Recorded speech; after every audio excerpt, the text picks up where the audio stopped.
It's difficult to remember these two vehicles, so different in style and size, are from the same car-making group.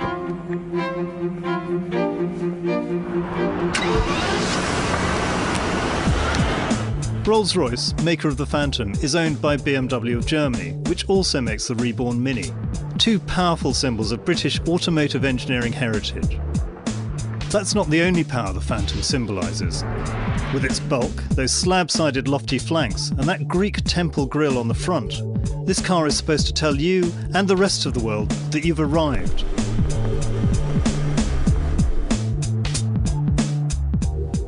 Inside too, there are clues that the world is meant to be seen differently.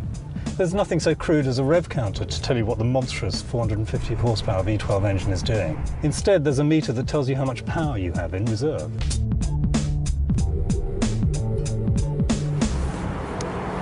It's like being told your buying power rather than just your bank balance.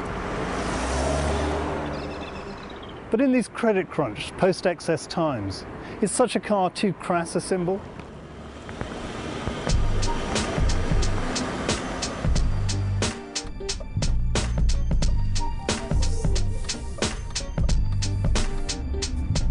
The Phantom might have the dimensions of an oil tanker, but it doesn't drive like one.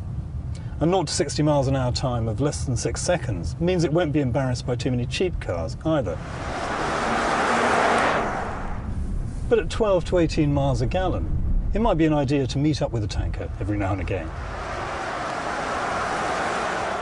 Dynamically, the car is surprisingly agile for such a huge beast. For example, it corners and stops pretty well.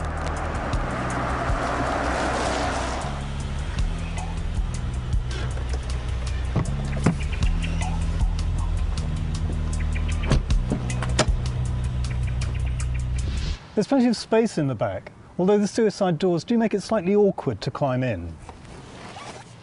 The back has a lot more sprawling room than many other rivals, although the Bentley Flying Spur, to take one example, is only about half the price of the Phantom.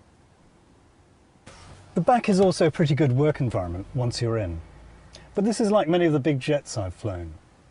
You might have a chauffeur or pilot to act for you, but where's the fun if you can't do it yourself? At nearly 6 metres long and 2 metres wide, this car is not easy to thread through narrow streets.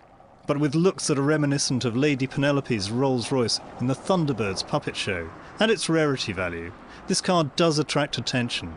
Not all of it welcome. Sometimes other drivers' resentment is palpable. The substantial retro feel is well done, especially if you love chrome. For example, the radio buttons remind me of the valve wireless my father was so proud of. But some of the high tech that these chunky buttons conceal is not just quirky, but also baffling. For example, the sometimes very annoying satellite navigation system.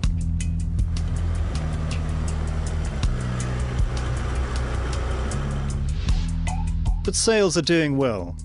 In 2010, Rolls-Royce sold a record 2,711 cars, which was up 171% on the previous year. And the emerging markets propelled that push. Sales into India were 400% higher than in 2009, and China accounted for a fifth of output. The company expects overall sales to be as high in 2011.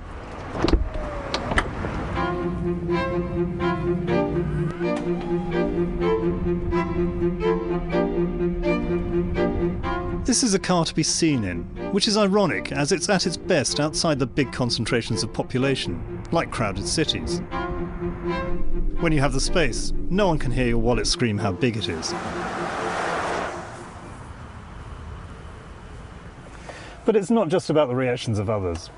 When you step out of the Phantom, you do feel like $1 million, which makes the car something of a bargain at £300,000. Even if that would buy about 23 Minis for you and your closest friends. I'm Rohit Jaggi of the Financial Times.